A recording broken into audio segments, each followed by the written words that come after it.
Starting to realize how conditioned we are into believing how limited we are. And as you start peeling those layers away and you break through those beliefs, those self-limiting thoughts and emotions, on the other side of that is where the miraculous happens. I think this is a time in history where it's not enough to know. And because of technology, we have access to so much content, and information creates awareness. And awareness is consciousness. And in an age of information, ignorance is a choice.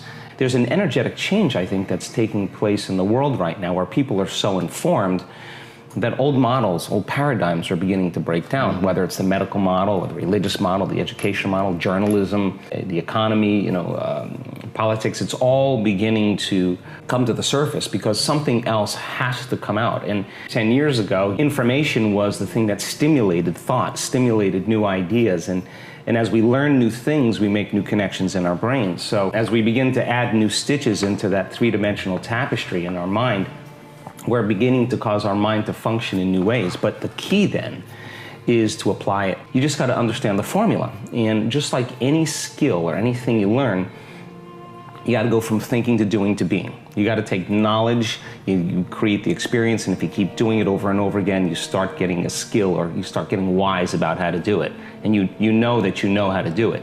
In the last 10 years, we have assembled a scientific team.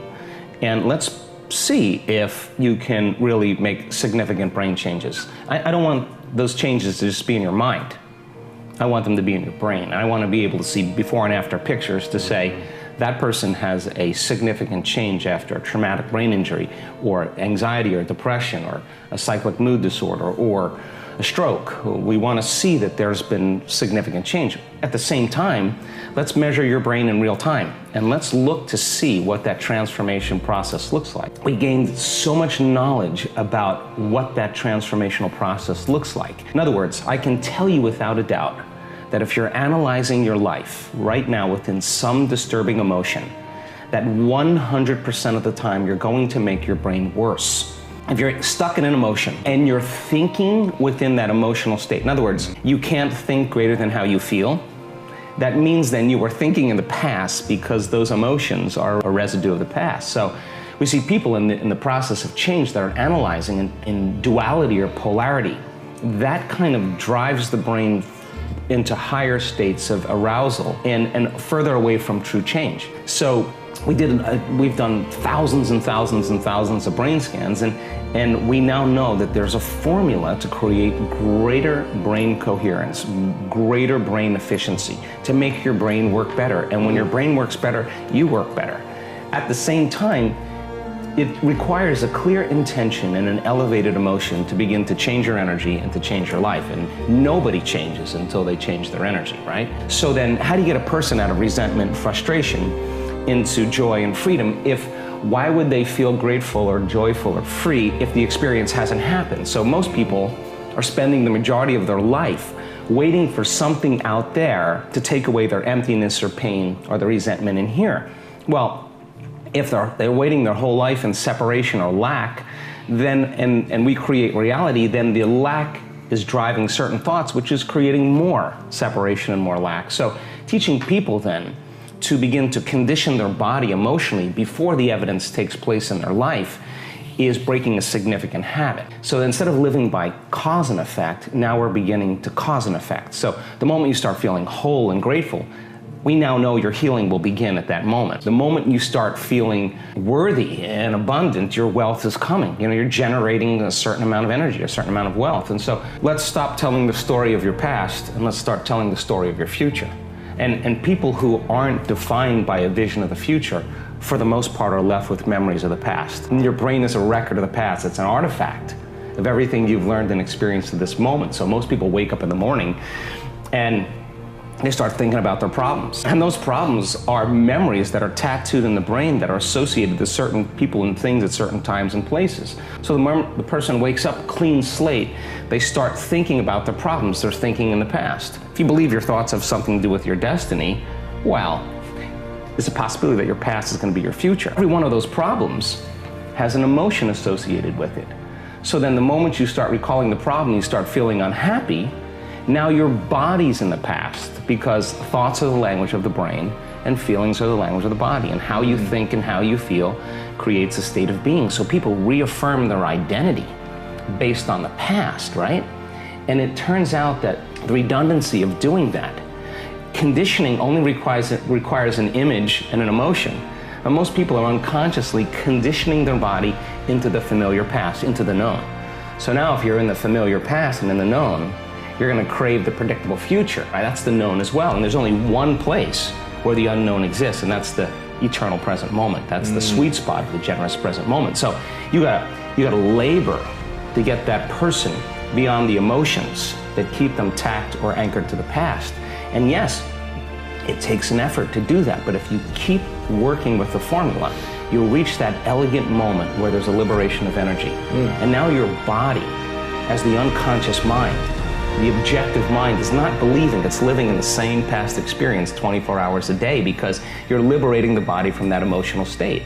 So you ask a person, why are you so unhappy? Why are you so frustrated? Why are you so resentful? The moment you ask that, their brain is going to associate that emotion to a past event. That's because they have nothing to look forward to in their future. So if you're not being defined by a vision of the future, it just means to me that you're more in love with your past than you are with the future. So how do you teach people to believe in a future that they can't see or experience with their senses yet, but they've thought about enough times in their mind that their brain is literally changed to look like the event has already occurred? The latest research in neuroscience says that's absolutely possible.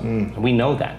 And how do you teach a person to select a new possibility in their future and begin to emotionally embrace that future before it's made manifest to such a degree that their body, as their unconscious mind, is believing it's living in that future reality in the present moment, and they're signaling new genes and new ways ahead of the environment.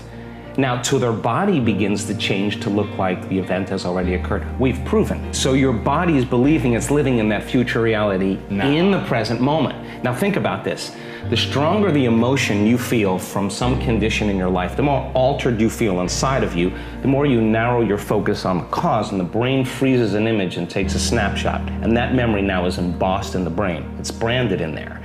So then people think neurologically within the circuits of those past experiences, and they feel chemically within the boundaries of those emotions. And the stronger the betrayal, the stronger the trauma, the more the body's living in the past, right? So how do you reverse that? So now, if you truly got passionate about a future, we've all done this. You get a wild idea in your mind and you start holding on to that vision and you're preoccupied with it. All of a sudden, the thought in your mind becomes the experience, and you start feeling the energy of the future. Yeah. Now, the stronger the emotion you feel from that vision, the more you're going to pay attention to the picture in your mind, and now you're remembering your future. And vice versa, the stronger you pay attention to the feeling of the past pain, you're going to create the pain in this moment. Exactly. So then it requires a coherent brain, and we now know that there's a formula for that, and we've got beautiful research to show that people can do it. They just have to practice. And it requires a coherent heart. It just requires getting still, closing your eyes, putting your attention on your heart, changing your breath so that you move into the present moment.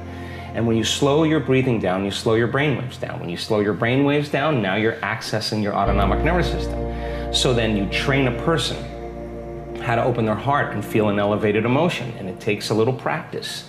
And just like a flower that takes time to bloom, trading the resentment, the frustration, or the impatience for gratitude, appreciation, and thankfulness, and you keep at it, there'll come a moment where that system switches on, and now you're feeling grateful for no reason at all. In 4 days, we now know that you can change your genetic destiny if you just practice the inner work. See people with stage 4 cancer, with Parkinson's disease, with myasthenia gravis, with lupus, with MS, with brain injuries, with rare genetic disorders, with vertigo, tinnitus, kidney failure, all kinds of health conditions, come to a week-long event, and then at the end of that event, they make significant strides in getting beyond the emotions of the past. Now think about this.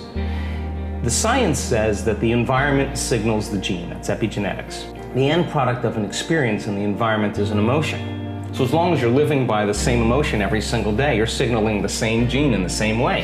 And if that gene is related to a survival emotion, a stress hormone, then you're downregulating the gene and you're creating disease. So when the person trades that emotion and really breaks free from the chains of their past, and now they're feeling an elevated emotion, well, now they're dialing down the gene for MS, and they're upregulating the gene for health and balance. And so the person, you'll say to them, where's the disease? Well, I'm not the same person.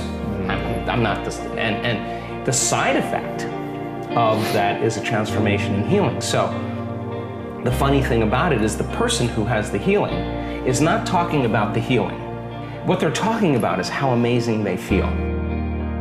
Problem is the moment you start feeling emptiness or lack, your brain is going to start to look for something outside of you to take it away. The problem is that normally the stimulation that's created from those outer things give the body a rush, and so the receptor sites in the cells recalibrate. So you need more the next time to turn it on.